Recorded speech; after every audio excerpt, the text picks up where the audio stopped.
Comics की दुनिया में सबसे अच्छा पार्कोर पीटर पार्कर करता है, अब अपना स्पाइडरमैन। और वीडियो गेम्स की दुनिया में सबसे अच्छा पार्कोर मेरी नज़रों में प्रिंस ऑफ पर्शिया के वीडियो गेम्स में होता है।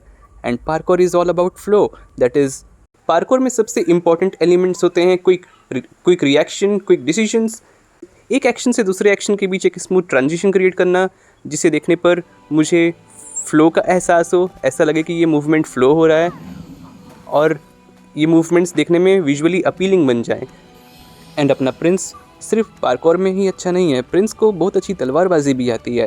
एंड प्रिंस ऑफ पर्शिया के गेम्स में पार्कोर और फाइटिंग, इन दोनों का बहुत अच्छा कॉम्बिनेशन हमें देखने मिलता है। Parkour is all about flow, कि आप कैसे अपने ट्रिक्स को और कूल बनाओ, कैसे आप अपने ट्रिक्स में एक फ़्लो क्रिएट करो, एक ट्रिक से दूसरे ट्रिक में जाते हुए ऐसा महसूस हो कि ये फ़्लो हो रहा है। प्रिंस ऑफ पर्शिया सीरीज़ के दूसरे गेम्स की तरह प्रिंस ऑफ पर्शिया 2008 भी एक बहुत एक्सीलेंट, एक बहुत ब्यूटीफुल गेम है, लेकिन प्रिंस ऑफ पर्शिया 2008 एक ब्यूटीफुल मास्टरपीस होने के बाद भी इस गेम को गेमर्स ने इग्नोर किया है, अनदेखा करके वो किसी दूसरे गेम की तरफ बढ़ जाते हैं। एंड मुझे लगता है कि प्रिंस ऑफ पर्शिया 2008 के साथ बहुत इनजस्टिस हुई है। एंड प्रिंस ऑफ पर्शिया 2008 भी बहुत लव एंड अटेंशन डिज़र्व करता है गेमर्स से। आई थिंक इस गेम को भी ढेर सारा प्यार और अटेंशन मिलना चाहिए, जैसा सीरीज़ के दूसरे गेम्स को मिलता है। प्रिंस ऑफ पर्शिया 2008 एक ओपन वर्ल्ड वीडियो गेम है। यहाँ पर कैरेक्टर के पास कंप्लीट फ्रीडम है कि वो कौन से लोकेशंस पहले एक्सप्लोर करना चाहता है। आपके पास कंप्लीट फ्रीडम है कि आपको कौन सी मिशंस पहले करने हैं। और प्रिंस की बहुत अच्छी पार्कोर स्किल्स का यूज़ करते हुए आप नई नई लोकेशंस को एक्सप्लोर कर सकते हो। अपनी पार्कोर स्किल्स का यूज़ करके इस दुनिया को एक्सप्लोर करने में मुझे तो बहुत मज़ा आ रहा है। मुझे अभी भी बहुत सारे नए नए लोकेशंस में जाना है और उस जगह की स्टोरी, उस जगह की मिस्ट्री को जानना है। प्रिंस के कैरेक्टर डिज़ाइन ने मुझको बहुत इम्प्रेस किया है। प्रिंस की एस्थेटिक बॉडी मुझे बहुत अच्छी लगी। एंड अब मेरे पास एक नया जिम गोल है कि मुझे ऐसी फिजिक बनानी है। एंड अब मुझको जिम में वापस कंसिस्टेंट होना होगा। ये गेम कट सीन्स मैंने Prince of Persia warrior within से लिए हैं। ये Prince of Persia warrior within के कट सीन्स हैं, जो प्रिंस ऑफ पर्शिया सीरीज़ में एक बहुत मैच्योर गेम है, जिसमें प्रिंस ऑफ पर्शिया बहुत सीरियस है क्योंकि उसे डर है कि वो अपनी ज़िंदगी खो बैठेगा। उसने समय के साथ खिलवाड़ कर दिया है और समय का रखवाला उसका पीछा कर रहा है उसे जान से मारने के लिए। So oh my god, this game is so bad ass like. And game की सबसे अच्छी बात है किसी एक्शन एडवेंचर गेम में जब रॉक म्यूज़िक भी हो तो ये बहुत किलर कॉम्बिनेशन बन जाता है। मैं इस गेम पे वापस आऊँगा, पर सबसे पहले मैं प्रिंस ऑफ पर्शिया 2008 कंप्लीट करने में लगा हुआ हूँ। सो उसकी तरफ बढ़ते हैं। Prince of Persia warrior within एक डार्क टोन अपने साथ लेकर आया और Prince of Persia warrior within में गेम कैरेक्टर को एक साथ मल्टीपल अपोनेंट्स फेस करने होते हैं। लेकिन प्रिंस ऑफ पर्शिया 2008 इससे एक डिपार्चर है। यहाँ पर गेम कैरेक्टर को एक बार में सिर्फ एक अपोनेंट फेस करना है। Prince of Persia warrior within का सीरियस मेन कैरेक्टर और एक डार्क एटमॉस्फेयर मुझे बहुत पसंद आया। एंड ऑनेस्टली ये गेम थोड़ा टफ है, एंड इसके कंपेयर में प्रिंस ऑफ पर्शिया 2008 एक ईजियर डिफ़िकल्टी के साथ आता है। प्रिंस अपने एडवेंचर्स में अकेला नहीं है। इस बार हमारे प्रिंस के एडवेंचर्स में एलिका हमें ज्वाइन करती है और एलिका है एक खूबसूरत सी प्रिंसेस, और हमारी खूबसूरत सी प्रिंसेस के पास है कुछ मैजिकल पावर्स, जिसे हम पूरे गेम में जगह जगह पर यूज़ करते रहते हैं, कभी फाइट्स में और कभी कभी एक्सप्लोरेशन में। मैं गेम टीम वर्क के बारे में है। बिना एलिका के मैं ये गेम कंप्लीट नहीं कर पाऊँगा। प्रिंस को एलिका की ज़रूरत है और एलिका को प्रिंस की ज़रूरत है। मैं अपने फाइट्स में एलिका के मैजिकल पावर्स का भी यूज़ करता हूँ अपने अपोनेंट पर अटैक्स करने के लिए। एंड जब दोनों साथ में एज अ टीम अपोनेंट से फाइट करते हैं, वो मुझे देखने में बहुत अच्छा लगता है।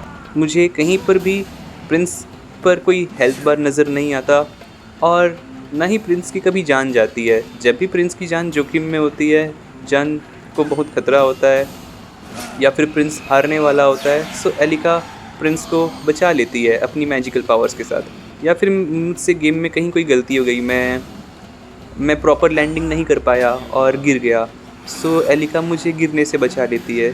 सो यहाँ मेरे कैरेक्टर की कहीं कोई डेथ नहीं हो रही है। सो गेम में नो डेथ मैकेनिक फॉलो हो रहा है, no death game mechanic. And ये एक बहुत अच्छा समझा हुआ गेम मैकेनिक है। दैट इज़ इससे प्लेयर की कंटिन्यूटी कभी नहीं टूटती है, गेम में फ़्लो मेंटेन रहता है और जो सिनेमैटिक एक्सपीरियंस ये गेम आपको देना चाहता है, वो सिनेमैटिक एक्सपीरियंस इस गेम में क्रिएट हो पाता है। प्रिंस ऑफ पर्शिया गेम में कैरेक्टर डिज़ाइंस मुझे बहुत पसंद आए। इस गेम में कैरेक्टर डिज़ाइंस बिल्कुल यूनिक है और सराउंडिंग्स बिल्कुल खूबसूरत है और सब कुछ कितना डिटेल्ड है जहाँ भी मेरी नज़र जाती हो। एक नज़र इसकी दुनिया में डालूँ तो सब कुछ कितना सुंदर है। ऐसी दुनिया सच में होती और मुझे इस ऐसी दुनिया में सच में समय गुजारने का अगर मौका मिलता तो मेरी खुशियाँ तो जैसे सातवें आसमान पर होती। प्रिंस ऑफ पर्शिया में सेल शेडिंग आर्टवर्क का यूज़ हुआ है जिससे ये गेम बिल्कुल टाइमलेस बन जाता है। गेम का ग्राफिक्स बिल्कुल फ्रेश लगता है और ज़रा भी आउटडेटेड नहीं है। गेम में बनाई हुई कलरफुल दुनिया और इसकी मिस्ट्री आपका ध्यान खींच लेंगी और आप इस दुनिया में समय गुजारना चाहोगे और आपका मन आसानी से इस गेम के बाहर नहीं आने वाला है।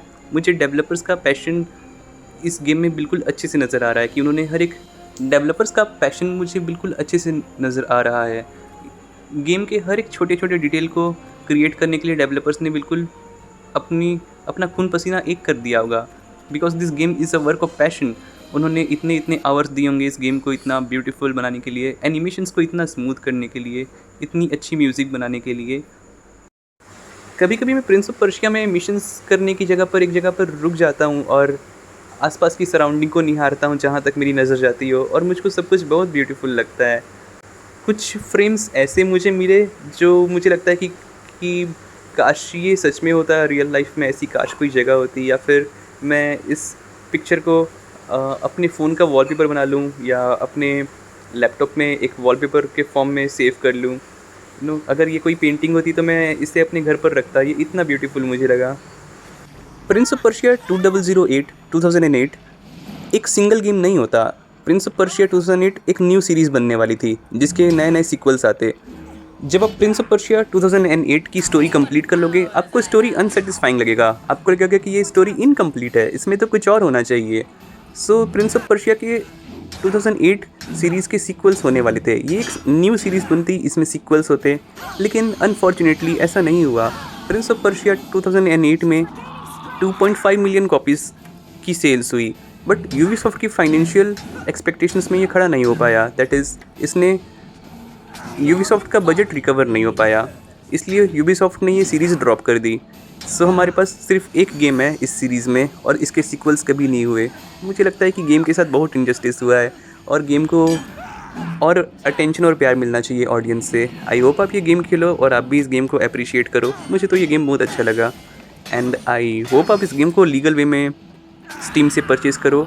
ये गेम आपको स्टीम में अवेलेबल है एट 500 रुपीज़ या फिर कभी सेल्स हो रही होती हैं तो ये गेम एट मिनिमम 50 में भी मिलता है। Seriously 50 rupees. किसी AAA वीडियो गेम के लिए 2.5 मिलियन कॉपीज़ का सेल होना एक बहुत अच्छा रिकॉर्ड होता है, लेकिन यूबीसॉफ्ट ने होप किया था कि ये game at minimum 4 to 5 million copies sell होगी जिससे उनका बजट रिकवर हो पाएगा। किसी परफेक्ट दुनिया में, किसी पैरेलल यूनिवर्स में इस गेम के सीक्वल्स हुए होंगे और इसकी स्टोरी कंप्लीट हुई होगी, बट अभी हमारे पास बस यही है और जो है मैं उसे अप्रिशिएट करता हूँ, उसके लिए थैंकफुल हूँ। प्रिंस ऑफ पर्शिया 2008 में स्टोरी इनकम्प्लीट हो गई एंड आई ऑनेस्टली विश कि काश ये स्टोरी कंप्लीट हो पाती, काश मैं इसका प्रॉपर एंडिंग दिख पाता। एंड फ़िलहाल हमारे पास बस इतना ही है। वैसे आजकल आप कौन सा वीडियो गेम खेल रहे हो मुझे कमेंट्स में शेयर करना। एंड अगर आपके पास कोई गेम रिकमेंडेशंस हैं सो श्योर मुझसे आप शेयर करो। और आपको ये वीडियो पसंद आई हो तो श्योर आप लाइक करना। ऐसी वीडियोस आगे देखते रहने के लिए सब्सक्राइब करना। फिर मिलेंगे किसी दूसरे वीडियो में।